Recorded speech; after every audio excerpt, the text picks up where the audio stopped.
사람들 사이에 섬이 있다. 그 섬에 가고 싶다.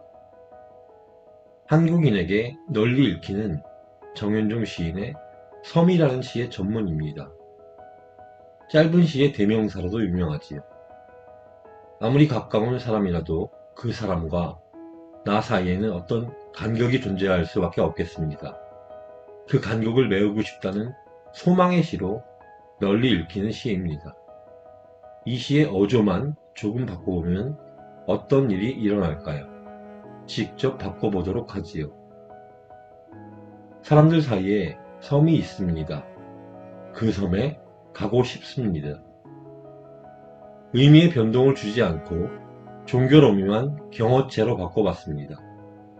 가치 중립적이고 다소 단호하게 느껴지는 한국어의 기본 종교로미, 했다를 했습니다로 바꿨을 뿐인데 뉘앙스의 차이가 느껴집니다.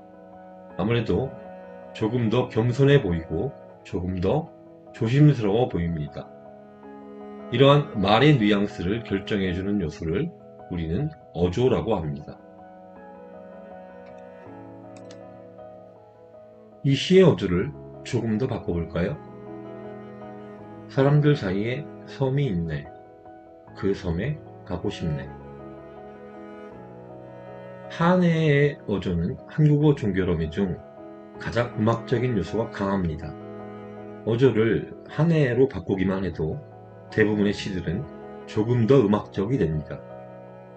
음악적인 효과뿐만 아니라 어조를 이렇게 쓸 때 화자의 태도는 조금 더 낭만적으로 느껴집니다. 이처럼 어조는 어떠한 대상과 사물들을 인식하는 화자, 즉 시를 쓴 사람의 태도와 상태, 나아가 그 시 전체의 분위기를 결정지어 줍니다. 기껏해야 행가리와 연박군, 산문시로 쓸지 행가리를 해서 쓸지 형식의 변동이 무척 제한적인 시 장르에서 어조의 선택은 무척 중요합니다.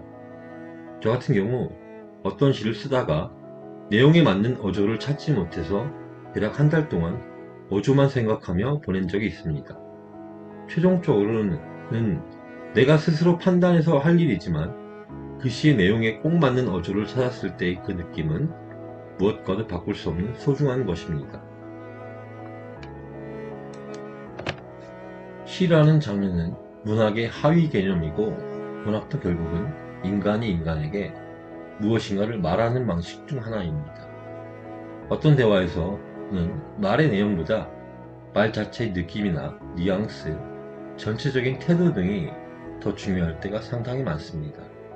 가령 누군가에게 위로의 말을 건넬 때, 가령 누군가의 슬픔과 고통에 대해 말할 때 우리에게 중요한 것은 어쩌면 말의 내용이 아니라 말하는 태도 그 자체일 수도 있겠습니다. 그렇다면 어조를 우리는 이렇게 정의할 수 있겠습니다. 나의 말에 꼭 맞는 형식들 혹은 언어 자체의 몸뚱아리. 다시 구체적인 작품을 통해서 볼까요? 지난 주말에는 22년 만에 지인을 만나서 시를 한 편 써드렸습니다. 그때 쓴 시 중 일부를 변형했습니다. 흰 건반, 검은 건반은 낮과 밤 같아서 너의 손가락에서 태어나는 낮과 밤을 듣는다.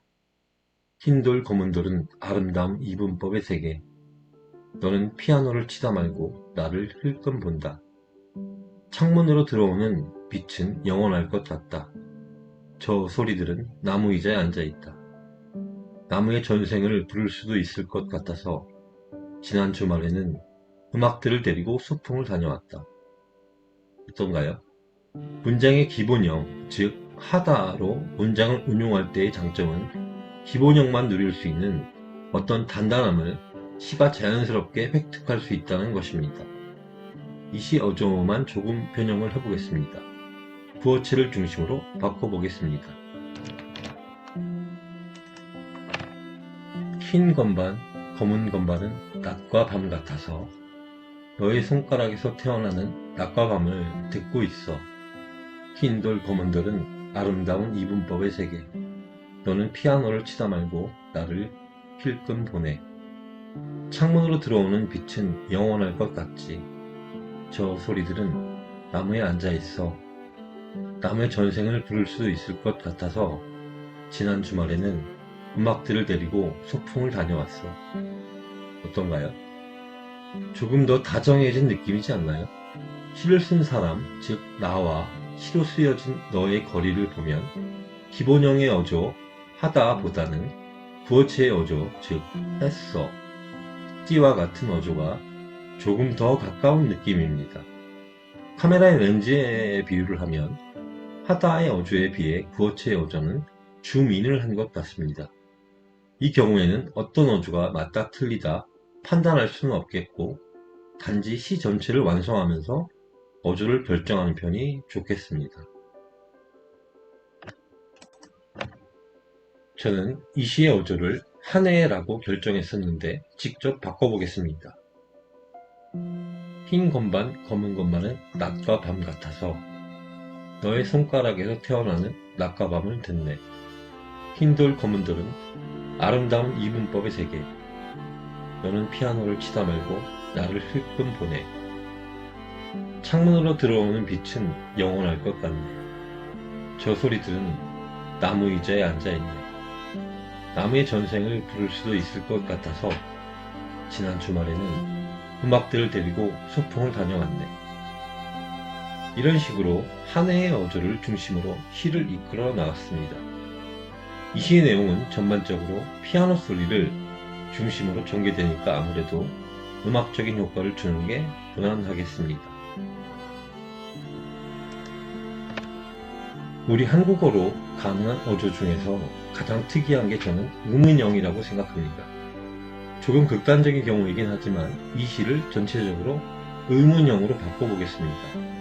어조는 사실 직접 단어를 바꿔서 그 뉘앙스를 직접 체험해보는 게 가장 좋다고 저는 생각합니다. 흰 건반, 검은 건반은 낮과 밤 같니? 너의 손가락에서는 낮과 밤이 태어나니? 흰돌 검은 돌의 이분법의 세계는 아름답니? 너는 피아노를 치다 말고 나를 힐끔 보니? 창문으로 들어오는 빛은 영원하니? 정말 저 소리들은 나무 의자에 앉아있니? 나무의 전생을 부를 수도 있니? 지난 주말에는 음악들을 데리고 우리는 소풍을 다녀왔니? 이런 식으로 모든 종결 어미를 의문형으로 바꿔서 쓸 수도 있겠습니다. 이 경우 전체적으로 고요하고 평화롭던 시의 분위기는 전부 다 사라지고 당연하다고 여기던 모든 것들이 순간 낯설게 변하는 것을 느낄 수 있겠습니다. 어쩌면 낯설게 변하는 것은 외부의 조건이 아니라 그 외부의 조건을 바라보는 내면이겠습니다. 이처럼 어조는 시 전체의 분위기를 결정해 줄 뿐만 아니라 시 쓴 사람의 상태나 태도와 같은 것들을 결정해 줍니다. 그리고 이러한 상태와 태도들을 읽는 사람에게 전달해 주는 역할을 합니다. 우리는 누군가를 시인이라고 호칭할 때 우리는 그 사람에게 다음과 같은 함의를 같이 선물하는 건 아닐까 그런 생각을 했습니다.